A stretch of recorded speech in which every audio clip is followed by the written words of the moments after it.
So I was in a tree last year, and I was looking to the east, and I was about 12 feet up, and obviously I was sitting there, and I had a muzzleloader with me, and I was,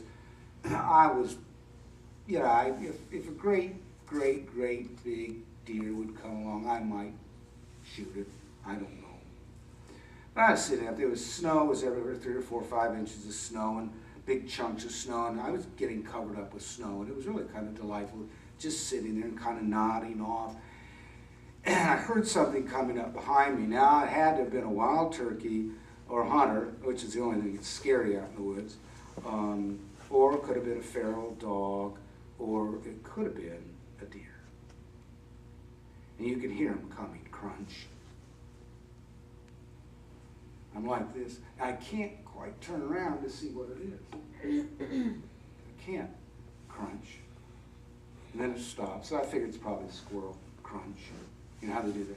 Crunch. How do they do that? Crunch. So you don't know if it's a deer going crunch. See? So that's kind of funny. You say, what is this? You're getting ready. You're hearing. You're being real quiet. You're listening.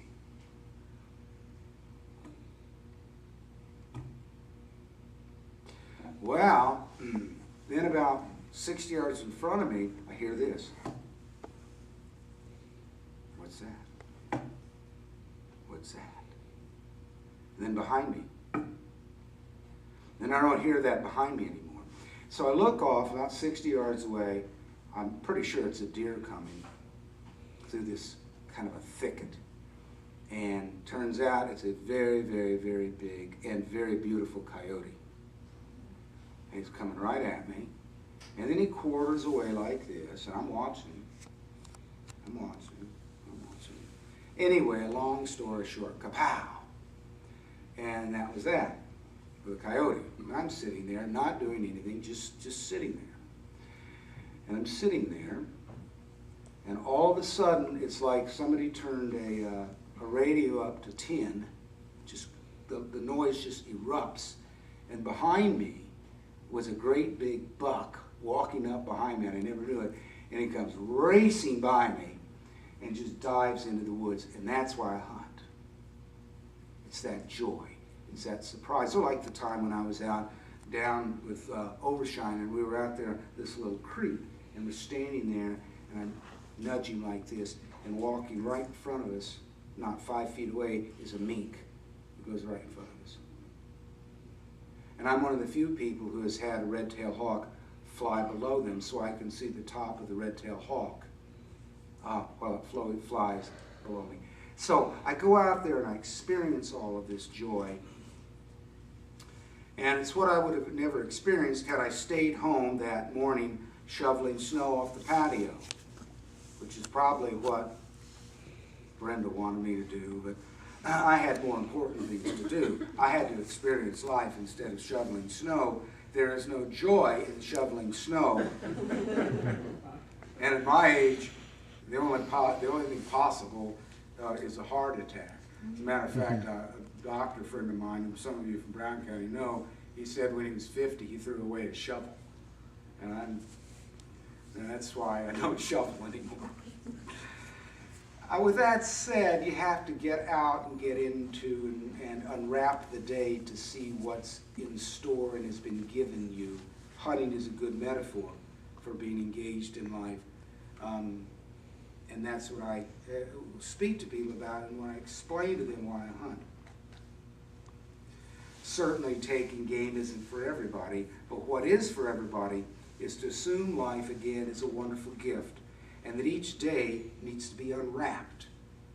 Each day needs to be unwrapped. And so when you get up in the morning, Nancy, instead of going, doggone it, I gotta go and put the old 8-hour grind in, and I know you don't, but to say to myself, golly, what fun is gonna happen today?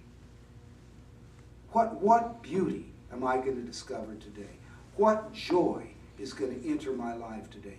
What surprises are going to make this a more wonderful and fulfilling part of my life today? What greatness does God have in store to me today? We have to get up, get out of bed, and start unwrapping the day. And you got to think that the day has been given to you by God, and that since God loves you, what is inside that gift can only be good for you. Certainly that's been true in my life. And I don't know why it should be different in anybody else's life. What's happened to us today, of course, is we've become vicarious. Everything we do, we watch somebody else do. Those of you who have read Brave New World, that's what's going on. It's exactly what's going on in our society. We're a bunch of voyeurs, and we look at other people who have the courage to get out and live, and then we sit and watch TV and eat popcorn, and boy, and say, isn't that cool? And we have no idea what it means to be engaged in life. And as a result, this gift that God gives us every day, we don't unwrap it. We have no idea what it means to live. We have absolutely no idea. And because of that, we're missing out on wonder, and we're missing out on joy, and we're missing out on meeting God, and we're missing out on epiphanies. We're missing out on what I call blessings. You have to get up, get out, be engaged, unwrap the day. Some of you know this poet, and this is what she said. Earth's crammed with heaven, and every common bush alive with God. But only he who sees takes off his shoes. The rest sit around it and pluck blackberries. Or get on their blackberries. Get up, get out of bed, drag a comb across your head, and engage in life and wait for something wonderful. That's what I'm doing today. It's already started out great. Had a great baptism. I had a wonderful ride over. I saw all sorts of wildlife. I got to pick up Miriam. I've been engaged just already in a wonderful day. And it's going to get better because the Colts are playing. Are you going to go and watch them after that? What? Are you going to go to Texas and watch them? I will watch it on TV.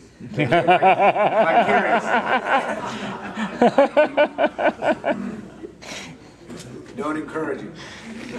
It's a beautiful day. Let's enjoy the feast that we have downstairs, the celebration of Julio's baptism. Please extend the hand of fellowship to our visitors today. Please extend the hand of congratulations to Dong Kyung and Sun Young. And we'll close our service with the singing and praise the Lord, God's Glories show number 481.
have given us, one to enjoy maximally, one to satisfy us completely, one to bring us indescribable happiness.